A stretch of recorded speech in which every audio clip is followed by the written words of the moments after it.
Hi, I'm Jay Pannendiker, the Lantern's Coffee Chief. You could also call me the Coffee Chief. Why is that? Here are 3 reasons. First, I was a strong advocate for the Lantern's Coffee Map, which tells you where you can get coffee on campus and what brands they serve there. Second, I dressed up as a Starbucks barista for Halloween. And third, I'd always tweet about coffee. It's even in my Twitter bio. Today we're going to go to some of my favorite coffee shops on campus, and I've been at Ohio State for a few years now, so you can trust that I know what I'm talking about. If you've never made your way to Knowlton Hall, you're definitely missing out. Knowlton's home to the Architecture School and KSA Cafe.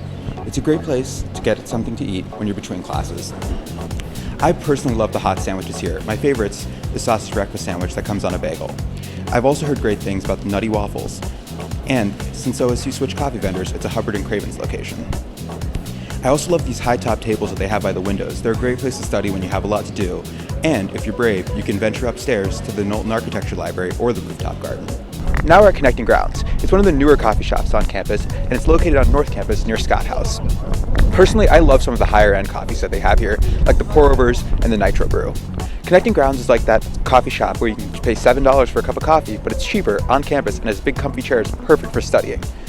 They even have their own roasting room where they roast beans that they direct source. I was able to score an interview with Blaine Nicodemus, the operations manager for Connecting Grounds. So a pour over is a really unique cup of coffee. A lot of people say it'll be the best cup of coffee you'll ever have. What makes a pour over unique is that you can really control the variables in coffee, the time, the temperature, and the volume of water. So with 1 cup of coffee brewed to order, that's what a pour over is. And now we're in our first phase, so it's going to fill up with water, and then it's going to fall through, and then it's going to fill up with water again and repeat. And then it's kind of the wait.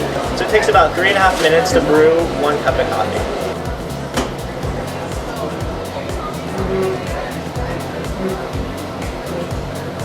All right, there you go. So Nitro Coffee actually is cold brew. What makes it different is that we infuse it with nitrogen. That's where you get the nitro from. So what comes out is a really smooth body, and it kind of takes the astringency away from the cold brew coffee. A 10-ounce cup of Nitro coffee has the equivalent caffeine to 26 ounces of regular drip coffee. We at Dining Services had this vision when we were putting NRDT together, and that was to kind of teach students about coffee and where it comes from. Here at Connecting Grounds, we have all direct trade coffee. So what that means is that we're sourcing coffee directly from farmers, and our roasters will actually travel to the countries where the farmers are and pick out the coffee they'd like, make the deals, and kind of decide what they want. So the Ohio State University has sent several groups of students through Buckeye Serve to Honduras to meet with farmers and help do service projects there. One of them in the past couple years was they were building alternative drying beds for coffee beans, and that actually helps the farmers get a better price for their coffee because it's going to produce a better quality of coffee. With the roasting room, we're able to get groups of students together and sample coffee here and teach people how to roast coffee, and then we actually do a cupping of the roast that we just made. That's all for this episode of My Favorite Campus Coffee Shops. Stay tuned for next time to hear about the cafe where I'm Twitter famous and more of my favorite spots.